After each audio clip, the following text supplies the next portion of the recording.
Hello, Money Nation. Welcome to our safe space for all things money and to episode 3 in season 3 of the Hot Money Talks podcast. If you are just joining the community for the first time, let me do a little introduction.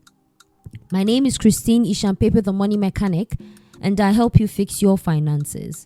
I am on a mission to equip African millennials and Gen Zs with adequate financial literacy, advice, and strategy so they can journey to financial freedom and live life purposefully on their own terms and to the fullest, because money is no more a barrier. I want you to live your best life. The Hot Money Talks podcast is a series of honest, open, and transparent money conversations that will guide you on your journey to financial freedom. Here on the podcast, we believe 100% that financial freedom is possible with the right set of knowledge, the right amount of time, and the right circle of people. Thank you for being here. In our last episode, we learned about how to use the Regis strategy to set our money goals. Wondering what Regis means? Catch up with the gist by listening to the previous episode. In the spirit of the Valentine celebrations, today we'll be talking about how couples can strengthen their finances and their bond through money dates. Dear Boo and Bae, have you ever considered setting aside time to talk about money? A regular money date can be the perfect way to ensure you're both on the same page financially, while also building trust and understanding in your relationship. What is a money date for couples?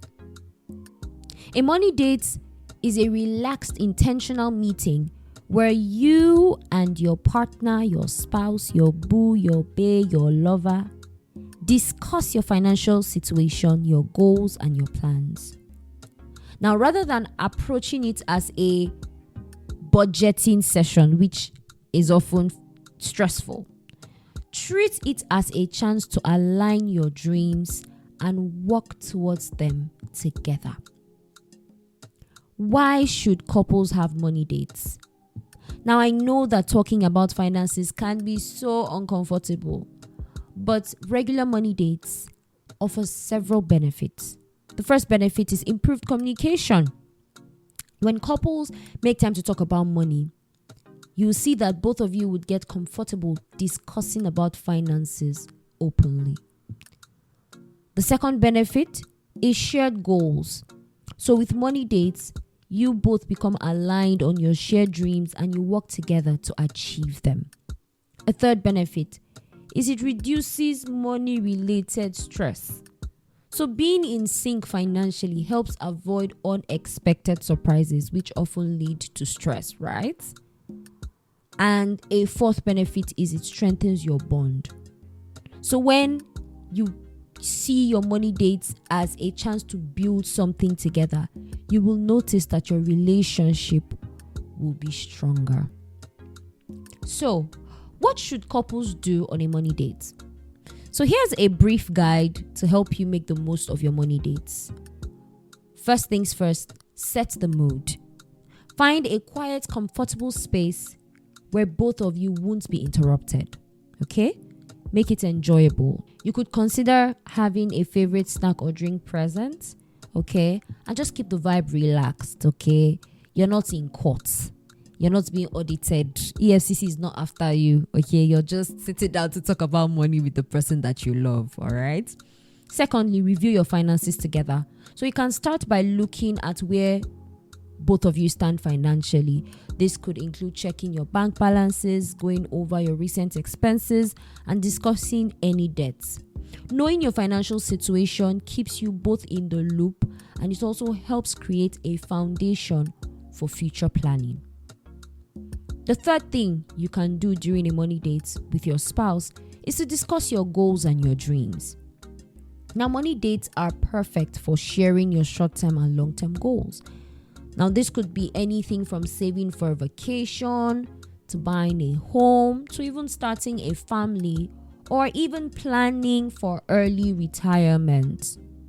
Your money date gives you a chance to talk about what matters to you both, and then allows you consider how to prioritize these goals and work hand in hand to achieve them.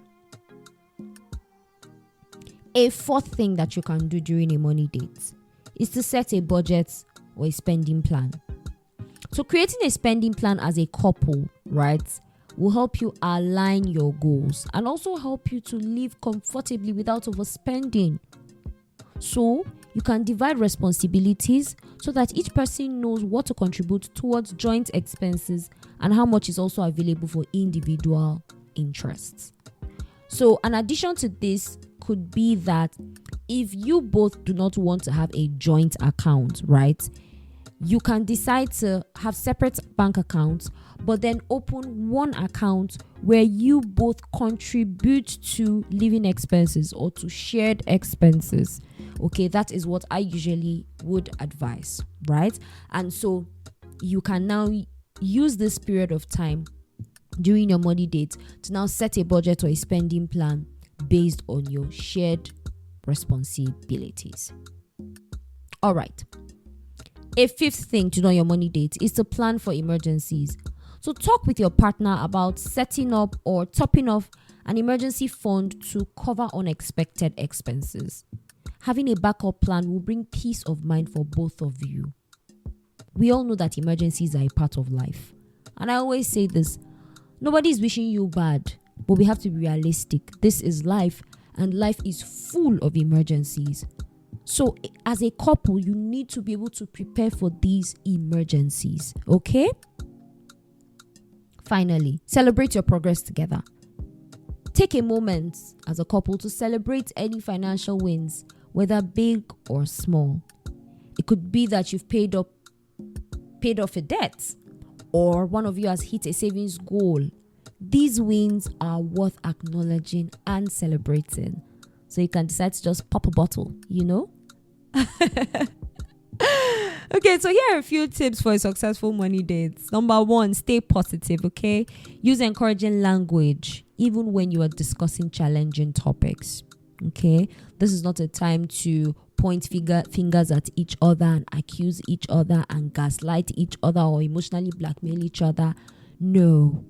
You are both, working towards your financial success as a team. So stay positive.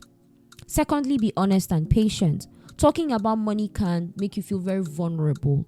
And so it's important that you approach it with understanding. Be emotionally intelligent as well. And be open and honest, okay? If you know that you spent money you were not supposed to spend, don't lie about it. Be open and be honest. Schedule regular dates. Now, this should not be a one-time thing. You need to try your best to have a money date. I feel every week, but that might be a lot. So at least have a money date with your spouse once every month. Or maybe you can stretch it to every quarter, but monthly is just ideal, especially if you're working on quite a lot together. So, are you ready to try a money date with your partner? I want you to remember that it's not just about calculating numbers. It's really about building a stronger financial future and a stronger relationship together. When you do it together, you will win. After all, the Bible says two are better than one, Abby. All right. Did you enjoy today's episode? Thank you for listening. Sharing is caring. So please go ahead and share the link to this episode with someone you want to see win with your finances this year and beyond. It would mean the world to me if you took a few minutes to leave me a review in the comments section of this podcast so that others can see your endorsement and join the community of listeners who enjoy this podcast. If you have any burning questions that you would like me to answer on the podcast, please shoot me an email via talktothemoniemechanic@gmail.com and let me know your dilemma. Don't forget that new episodes of the Hot Money Talks podcast drop every Saturday, and you can listen to them on your favorite podcast platforms: Spotify, Apple Podcasts, and YouTube.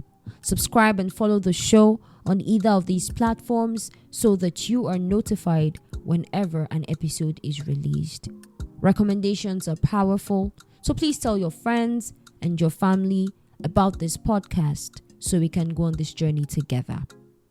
To connect with me on other platforms, do well to follow The Money Mechanic at The Money Mechanic page on Facebook, Instagram, YouTube, and TikTok.